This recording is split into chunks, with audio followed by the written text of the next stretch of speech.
요즘 들어 전원주택들이 싸게 나오고 있습니다. 아파트는 찾는 사람들이 많아서 상대적으로 거래가 잘 됩니다. 그런데 전원주택은 거래가 적고 시세 형성이 안 되어 있어서 손해를 볼 확률이 높은데요. 특히 급하게 돈이 필요한 사람의 경우는 더 그렇습니다. 그리고 인프라가 안 좋은 것, 보안이 취약하다는 것, 유지보수 비용이 들어간다는 것이 큰 단점이 될 수 있습니다. 이런 이유로 전원주택 생활을 포기하는 사람들이 늘고 있는데요. 어떤 지역에 얼마나 싸게 나오고 있는지 오늘 자세히 살펴보겠습니다. 얼마 전 경기도 광주에 7억짜리 집이 경매로 나왔습니다. 2회 유찰돼서 최저 금액 2억 6천만 원대에 경매로 나왔었는데요. 왜 이렇게 많이 떨어졌을까요? 실제로 최근 자료들을 보니 귀농귀촌 실패 사례가 쏟아지고 있습니다. 교통과 편의시설 부족이 가장 큰 이유라고 해요. 특히 젊은 층들이 더 많다고 합니다.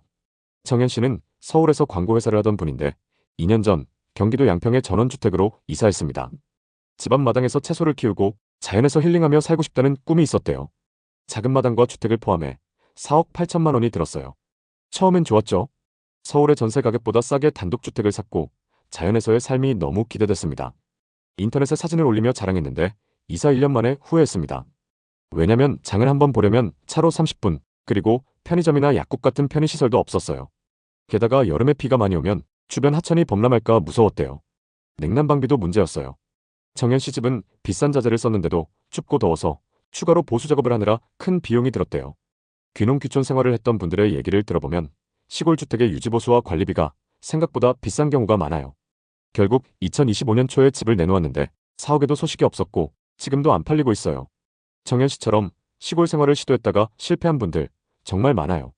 집 앞 마당을 가꾸고 바베큐 파티하는 걸 꿈꿨겠지만 현실은 잡초만 무성하고 벌레가 넘쳐나는 거죠. 2025년 통계에 따르면 전국의 빈집이 160만 가구나 돼요. 이건 전체 주택의 9% 수준입니다. 시골 빈집이 대부분인데 관리가 안 돼서 자연이 훼손되고 안전 문제까지 생기고 있습니다. 양평의 오래된 집을 방문했을 때는 상태가 심각했습니다.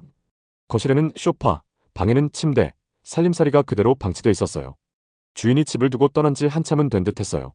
건축 정보를 보니 2020년에 지었는데 그 당시 집 짓고 사는 게 유행이었어요. 그 집은 8억에 나와 있었습니다. 비싸죠. 실제 가치는 한참 더 쌀 텐데.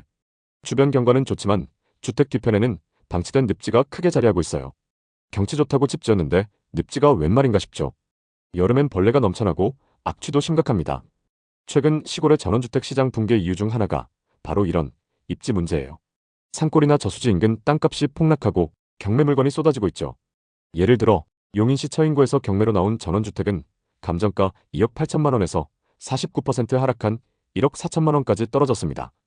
이유는 입지와 노후도 때문인데요. 대부분의 전원주택이 비슷합니다. 전원주택 주인들은 아마 땅값을 평당 수십만 원씩 주고 샀을 거예요. 게다가 집을 새로 짓는다고 하면 엄청난 비용이 들어가죠. 정년 퇴직자처럼 연금이 계속 나오면 모르지만 보통 사람들은 꿈도 못 꿉니다. 앞으로 단독주택 시장은 투자 수요가 줄고 인건비와 자재비 상승으로 더 어려워질 것으로 보입니다. 특히 전원주택 시장은 양극화가 더 심해져서 수도권 근교만 조금 나아지고 지방은 완전 침체됐습니다. 2025년 자료를 보니 귀농귀촌 실패율이 70%를 넘습니다. 이유는 일자리 부족과 고립감이에요. 박수영 씨는 50대 초반 직장을 다니던 분인데 2022년에 강원도 횡성으로 이사했어요. 은퇴 후 시골에 카페를 열고 전원주택에서 힐링하자 이런 로망이었죠. 땅 사고 집 짓는데 5억 4천만 원 들였어요. 당시 주변에서 시골에 땅 사서 집 짓는 게 유행이었고 수영 씨도 기대가 컸습니다.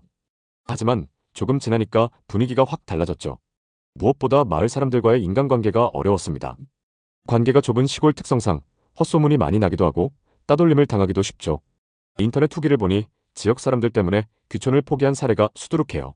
수영 씨는 매일 외진 소리 듣는 게 싫었대요. 게다가 금리 인상으로 지출 비용이 증가했어요.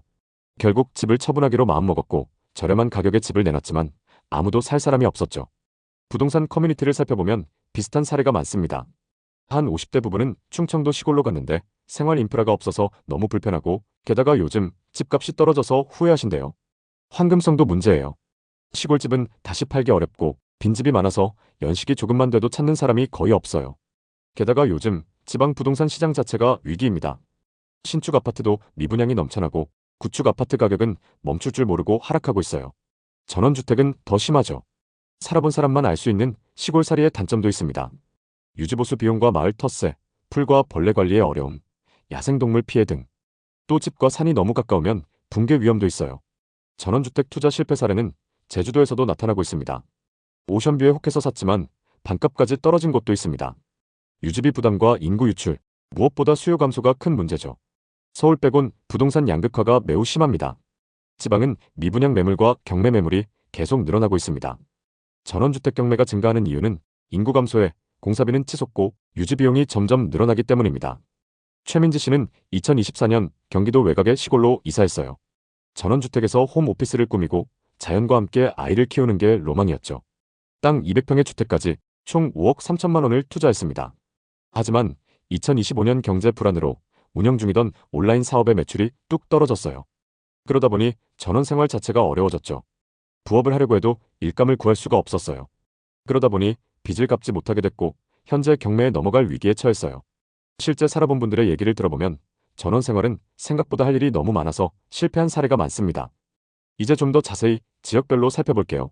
특히 수도권 근교에서 전원주택 경매 사례가 늘어나고 있습니다. 전원주택 열풍이 불던 시기에 투자자들이 몰려들었지만 잘못 투자했다가 실패한 사례가 넘쳐나요. 먼저 양평부터 보죠.